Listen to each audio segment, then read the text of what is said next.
अस्सलाम वालेकुम स्टूडेंट्स। आज हमने करनी है ऑपरेशन रिसर्च और उसका टॉपिक करना है special cases with the transportation algorithm unbalanced degeneracy optimal solutions. ठीक है, तो इसमें हमारे पास सबसे पहला जो केस हम डिस्कस करेंगे वो होगा अनबैलेंस ट्रांसपोर्टेशन एल्गोरिथम, और फिर होगा डिजेनरेसी, और फिर होगा ऑप्टिमल सॉल्यूशन। तो सबसे पहले हमारा जो केस है वो है special situations with the transportation algorithm.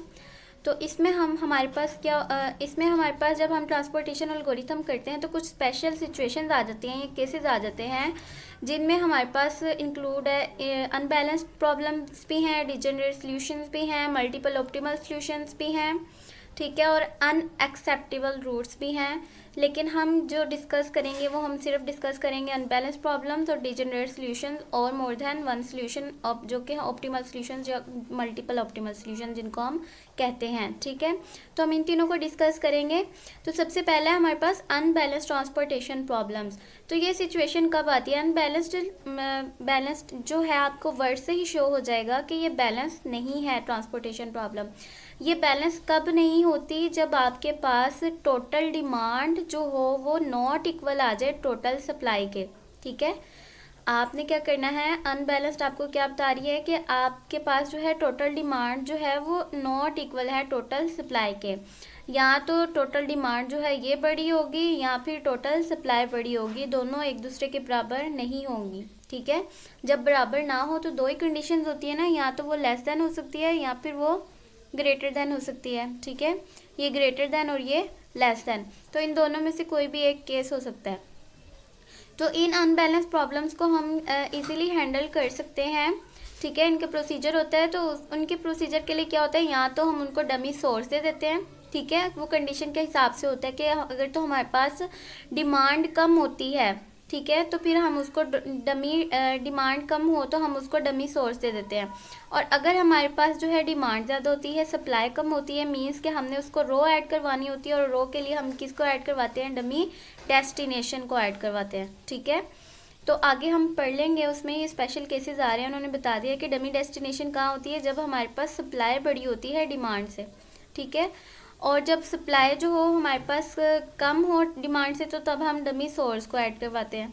ठीक है, तो अब नेक्स्ट देख लेते हैं कि डमी सोर्सेज और डेस्टिनेशंस जो होती हैं इनको हम यूज़ करते हैं बैलेंस करने के लिए प्रॉब्लम्स को, इन विच डिमांड जिनमें हमारे पास हमारी जो है डिमांड जो है वो नॉट इक्वल होती है हमारी सप्लाई के। ठीक है, तो ये प्रॉब्लम देख लें, तो यहाँ पर जो है ये 250, 300 एंड 300 हमारे पास बन रहा था 850। ठीक है, मीन्स के सोर्स जो था वो 850 का था, लेकिन जो डेस्टिनेशन थी हमारी वो हमारी 700 थी।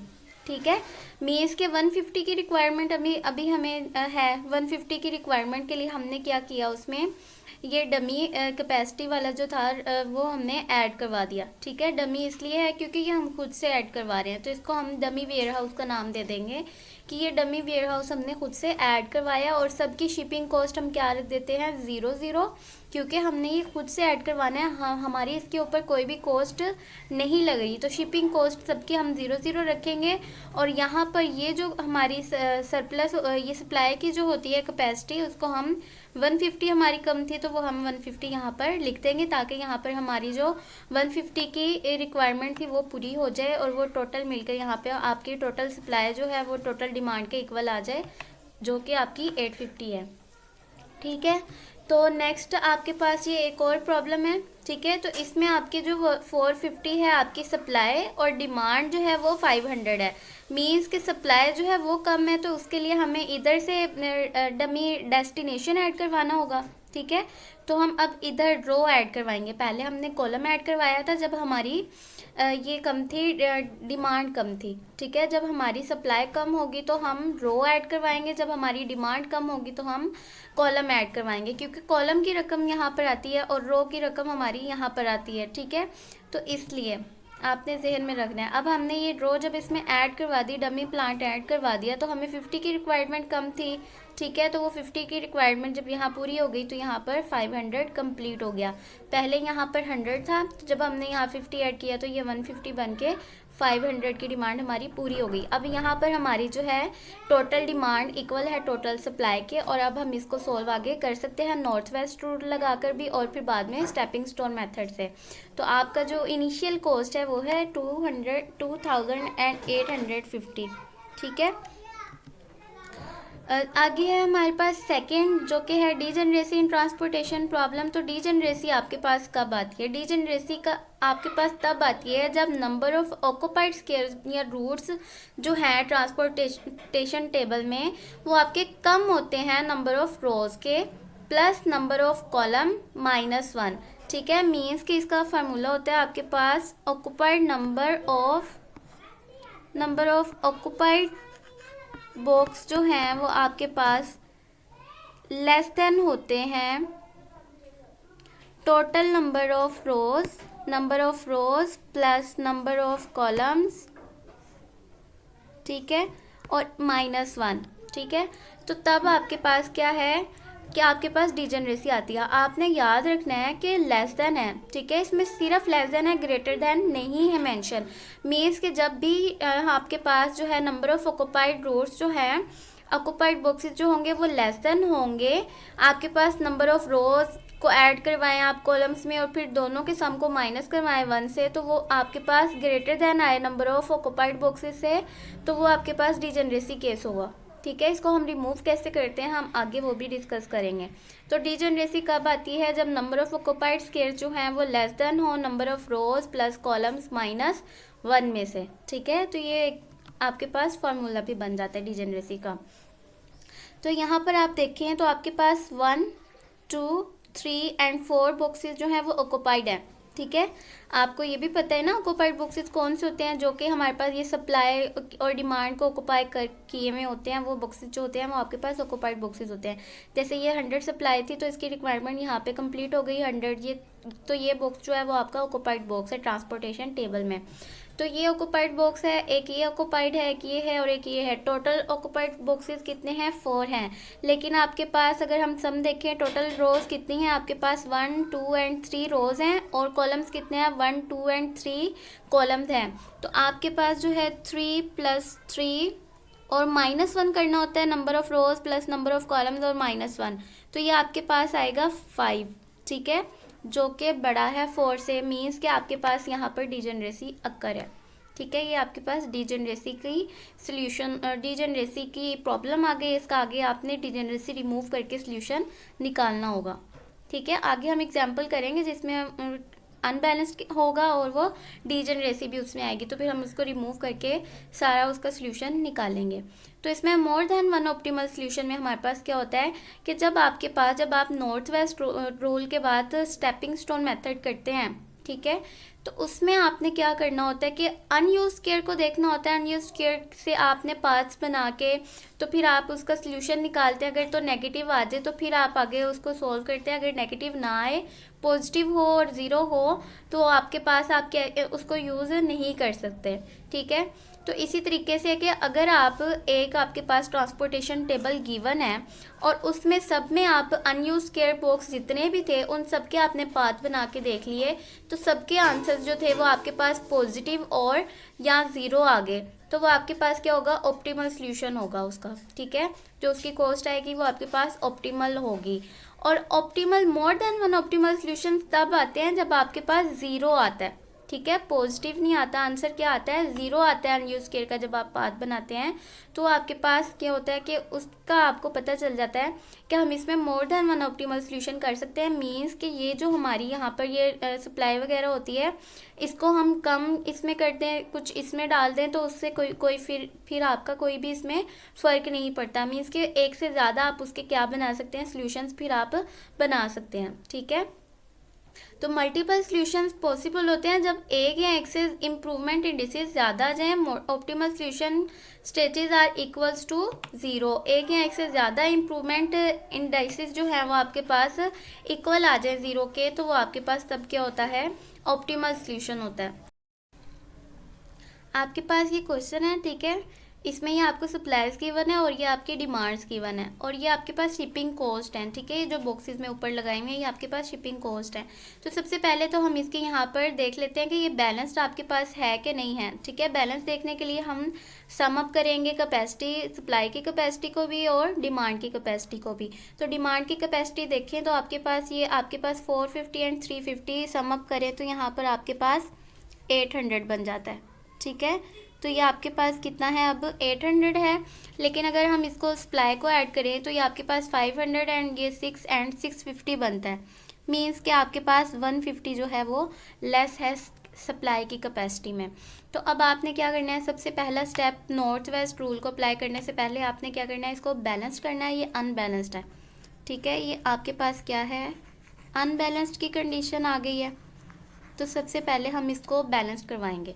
तो बैलेंस करवाने के लिए हमने क्या करना है, हमारी सप्लाई में कमी है, मींस के हमने इधर से अपना डमी रो को ऐड करवा देना, ठीक है। तो सबसे पहले हमने यही काम किया, डमी रो ऐड करवाई है, ठीक है। शिपिंग कॉस्ट आपने याद रखना है 0 रखनी है और कैपेसिटी 150 कम थी तो उसको सप्लाई कॉस्ट उसकी 150 रख दी हमने, ठीक है। तो यहाँ पर कैपेसिटी पूरी हो गई 150 और यहाँ पर आपका 800 आ गया। तो जब आपके पास ये कैपेसिटी पूरी हो जाएगी तो आपने नेक्स्ट स्टेप क्या करना है, नॉर्थ वेस्ट रूल को अप्लाई करना है। तो नॉर्थ वेस्ट रूल अप्लाई करने के लिए आप पहली रो की कैपेसिटी देखते हैं और पहले कॉलम की कैपेसिटी देखते हैं। ऐसे ही है ना, पहले हमने पहले बॉक्स से स्टार्ट करना होता है और पहले बॉक्स को स्टार्ट करने के लिए उस रो की कैपेसिटी भी देखते हैं और जिस कॉलम का वो बॉक्स होता है उसकी कॉलम की भी कैपेसिटी देखते हैं। तो कॉलम की 250 है, रो की 300 है, मींस कि हम इसको 250 दे सकते हैं। कॉलम के हिसाब से हमने इसकी लिमिट से क्रॉस नहीं करना, तो 250 हमने इसको इजीली दे सकते हैं। तो हमने इसको 250 कैपेसिटी दे दी, ठीक है। तो इस रो के लिहाज से अभी 50 कैपेसिटी बाकी है, ठीक है, क्योंकि 300 है ना इसकी कैपेसिटी। तो नेक्स्ट बॉक्स को हम अगले कॉलम की देख के उसके कॉलम की कैपेसिटी उसको हम उतनी कैपेसिटी दे देंगे, ठीक है। 50 बची थी, इसकी 200 थी, मींस के 50 हम इसको इजीली दे सकते हैं। तो अब इस रो की कैपेसिटी आपके पास कंप्लीट है, मींस के इस बॉक्स को अब आपने इस रो के यूज़ नहीं करना क्योंकि इस पूरी रो की कैपेसिटी पूरी हो चुकी है और इस पूरे कॉलम की कैपेसिटी पूरी हो चुकी है। तो अब हम इसमें और इसमें नहीं लगा सकते वैल्यूज़, ठीक है। इनमें हम नहीं वैल्यूज़ लगा सकते इन तीनों में, ठीक है। अब नेक्स्ट वन चलते हैं। नेक्स्ट आपके पास ये बॉक्स बचता है, 200 है तो इसकी लेकिन 50 इधर से भी 200 है, इधर से 50 हम यूज़ कर चुके हैं, मींस के 150 इसको दे सकते हैं। इसकी कॉलम की अब पूरी हो जाएगी तो इसके लिए अब ये बॉक्सेस जो है इस कॉलम के ये आपके लिए ब्लॉक्ड हो चुके हैं किस्म के, इनको अब आपने यूज़ नहीं करना। तो लेकिन इस रो की बात करें, सेकंड रो की, तो आपने क्या करना है, 200 है, 150 दी है, 50 बची है अभी, तो 50 हम नेक्स्ट वन बॉक्स को दे देंगे क्योंकि उसकी कॉलम की कैपेसिटी कितनी थी 350, इजीली हम उसको 50 दे सकते हैं, ठीक है। तो इस रो की भी पूरी हो गई। अब नेक्स्ट वन ये बॉक्स बचता है तो इसको हम 150 पूरी दे सकते हैं क्योंकि नीचे 350 है तो ये 200 अभी होगा। तो नेक्स्ट वन जो ये डमी रो ऐड किया उसमें 150 की कमी थी, वो 150 हमने इसको दे दिया। तो इधर आपके पास 150 ऐड हो गया और इधर आपके पास कैपेसिटी सप्लाई की जो थी वो भी पूरी होके आपके पास 800 आ गई। तो इस हिसाब से जब हमने इसकी कॉस्ट को मल्टीप्लाई करवाया, कॉस्ट तो आपको पता है ना कैसे निकालते हैं, ये वाले इनको हम इस कॉस्ट को हम शिपिंग कॉस्ट से मल्टीप्लाई करवाते हैं और सबको फिर हम ऐड अप कर देते हैं तो आपके पास कॉस्ट आ जाती है, ठीक है। ये था हमारा नॉर्थ वेस्ट रूल कॉर्नर कि आपने सबसे पहले पहली रो को चूज़ करना है और पहले कॉलम के लिहाज से उसकी पहले बॉक्स को देनी है डिमांड जितनी भी होगी या कैपेसिटी जितनी होगी सप्लाई की, उस हिसाब से उसको दे देना, ठीक है। फिर आपने पहली रो और पहले कॉलम को कंप्लीट करने के बाद फिर नेक्स्ट रो पे जाना है और फिर नेक्स्ट कॉलम पे जाना है। पहले कॉलम को कंप्लीट करने के बाद पहला जब कंप्लीट नहीं होगा तो आपने कभी भी नेक्स्ट वन रो पे नहीं जाना जब तक आपकी पहली रो कंप्लीट नहीं होगी। तो नेक्स्ट अब हम स्टेपिंग स्टोन मेथड यूज़ करते हुए इसको देखेंगे कि इसके पाथ्स बनाएंगे, ठीक है। पाथ बनाने के लिए हम क्या करते हैं, अनयूज्ड स्क्वायर बॉक्स, ठीक है, जिनको हमने यूज़ नहीं किया, जो यूज़ नहीं हुए। एक तो ये बॉक्स नहीं यूज़ हुआ था, एक ये और ये दो भी, ठीक है, ये अनयूज्ड है ना, इनके पास कैपेसिटी नहीं है सप्लाई की ना डिमांड की, तो मीन्स के ये अनयूज्ड है। तो इनके लिए हम क्या बनाते हैं, पाथ्स बनाते हैं, ठीक है।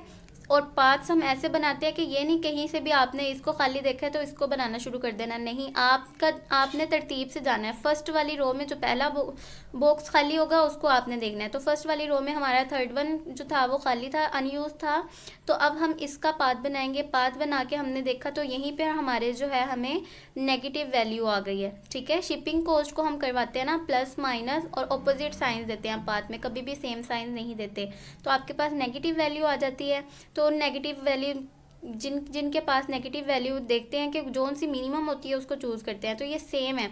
तो जहाँ पर आपके पास सेम आ जाती है वहाँ पर भी डिजेनरेसी आती है आपके पास, आपने ये भी याद रखना है। तो अब ये 50 और ये भी 50 है, तो अब जब हम यहाँ से 50 माइनस करवा देंगे तो यहाँ 0 रह जाएगा, और प्लस वाली में 50 ऐड करवा देंगे तो यहाँ 200 और यहाँ पर 50 आ जाएगा आपके पास, ठीक है। तो अब ये नेक्स्ट टेबल जो है वो हमारे पास बन गया, ठीक है। इसकी शिपिंग कॉस्ट आपके पास आई 14,800। पहले इनिशियल कॉस्ट थी आपके पास 14,850, मीन्स के 50 जो है वो आपके पास कम हो गया, तो आपके पास ये आ गई। अब आप देखें तो आपके पास जो है डिजेनरेसी आ गई है। डिजेनरेसी कैसे आई है, क्योंकि दो बॉक्सेस जो थे वो यहाँ से आपके मिसअप हो गए। तो आपके पास एक ये था 2 और 3 एंड 4 बॉक्सेस हैं आपके पास, लेकिन जो आपके number of rows plus number of columns -1 करवाएं तो वो 5 है। तो यहाँ पर ऑक्युपाइड बॉक्सेस जो थे वो 5 थे, और वो जो थे आपके पास 3 और ये 4 प्लस 7 -1 6, तो ये आपके पास 6 हैं। तो 5 जो है वो लेस देन है 6 से, मीन्स कि आपके ऑक्युपाइड बॉक्सेस जो थे वो 5 थे और ये 6 है। तो अब आपने क्या करना है, खुद से डिजेनरेसी रिमूव करवानी है, ठीक है। डिजेनरेसी रिमूव करवाने के लिए हम क्या करते हैं, वहाँ पर 0 लगाते हैं जहाँ हमने अभी नियर बाय जो होता है ये अपना पास यूज़ किए होते हैं, ठीक है। अब हमने ये वाला पाथ अभी हमने बनाया था, ठीक है, ये वाला पाथ हमने बनाया था, तो इसके करीब वाली जो वैल्यू होती है ना, एडजेसेंट वैल्यू, वहाँ पर हम 0 लगाते हैं। तो इसके एडजेसेंट इधर भी आ रही है और इसका एडजेसेंट ये भी बन रहा है। तो लेकिन अगर हम वहाँ पर भी अगर आपके पास एडजेसेंट में नहीं बन रहा, आपने डिजेनरेसी को रिमूव तब करवाना होता है जब आपके पास नंबर ऑफ ऑक्युपाइड बॉक्सेस जो कम होते हैं, ठीक है। मीन्स कि आपके पास सबके पाथ नहीं बन रहे होते, तो आपने डिजेनरेसी रिमूव करवाने के लिए यही बात ध्यान में रखनी है कि आपने वहाँ पर 0 खुद से ऐड करवाना है जहाँ पर सबके पाथ बन जाएं। अनयूज्ड स्क्वायर बॉक्सेस जितने भी हैं उन सब के पाथ इजीली बन जाएं। अगर मैं यहाँ पर 0 पुट कर दूँ तो इधर से देखिए तो इसका जो है इसका भी पाथ बन जाएगा, इसका पाथ भी जो है वो आपके पास बन जाएगा, और इसका पाथ भी इजीली बन जाएगा, ठीक है। तो इसका पाथ भी आपके पास बन जाएगा और इसका पाथ भी आपके पास इजीली बन सकता है, ठीक है। तो अब आपने क्या करवाया है कि एडजेसेंट वाले में से इधर भी करवा सकते थे और इधर भी आप इधर करवा दिया आपने, ठीक है। तो अब आपने जब डिजेनरेसी रिमूव कर दी है, तो डिजेनरेसी रिमूव करने के बाद आपने वहाँ पे स्टॉप नहीं कर देना, तो आपने आगे भी जैसे आप स्टेपिंग स्टोन रूल यूज़ करते हैं आपने वही रूल यूज़ करते जाना है जब तक कि आपके पास सबके अनयूज्ड स्क्वायर बॉक्सेस के इम्प्रूवमेंट इंडेक्सेस जो है वो आपके पास पॉजिटिव या 0 ना आ जाए, तब तक आपने यही स्टेपिंग स्टोन मेथड यूज़ करते रहना है, ठीक है। तो डिजेनरेसी रिमूव हो गई अब आपकी। तो अब आपने नेक्स्ट स्टेप यही इसका बॉक्सेस अनयूज्ड स्क्वायर बॉक्सेस के पास अपना इम्प्रूवमेंट इंडेक्सेस किया, तो फिर आपके पास नेगेटिव वैल्यू आ जाती है। तो फिर अब आपके पास इसको रिमूव करवाया तो 13,800 आ गया। इसी तरीके से जब आपने दोबारा से टेबल बनाया तो दोबारा से उसका स्टेपिंग स्टोन मेथड से इम्प्रूवमेंट इंडेक्सेस निकाला, तो फिर आपकी जो कॉस्ट थी वो रिड्यूस हो गई 13,050। फिर आपने यूज़ किया तो आपके पास 12,900 आ गया। तो अब आप देखें तो आपके पास ना तो डिजेनरेसी है इसमें, ठीक है, क्योंकि हमने रिमूव करवा दी थी, और ना ही यहाँ पर इम्प्रूवमेंट इंडेक्सेस जो है वो नेगेटिव आ रहे हैं, सबके ऑप्टिमल सॉल्यूशंस आते हैं, ठीक है, और सबके पॉजिटिव आते हैं या फिर 0 आते हैं। तो मीन्स कि आपका क्या होगा, इम्प्रूवमेंट जो है इसमें हो गई है। तो अब आपके पास ये ऑप्टिमल ट्रांसपोर्टेशन टेबल है, मीन्स कि इसकी जो कॉस्ट आएगी वो आपके पास ऑप्टिमल होगी, जो कि आपके पास 12,900 के इक्वल आ जाएगी, ठीक है। तो ये आपने क्या करना है, सिंपल काम वही है, ठीक है। सबसे पहला आपके पास क्या था, रिव्यू दे देती हूँ। सबसे पहला था आपके पास कि आपने अनबैलेंस्ड को पढ़ा है, ठीक है। तो अनबैलेंस्ड को हम कैसे रिमूव करवाते हैं, या तो उसमें जब सप्लाई कम होती है, जब सप्लाई जो होती है वो कम हो, ठीक है, supply when supply is less, जब सप्लाई लेस होती है डिमांड से, ठीक है। सप्लाई जब लेस होती है डिमांड से तो आप डमी रो को ऐड करवाते हो, याद रखना है आपने, ये डमी रो को ऐड करवाते हो।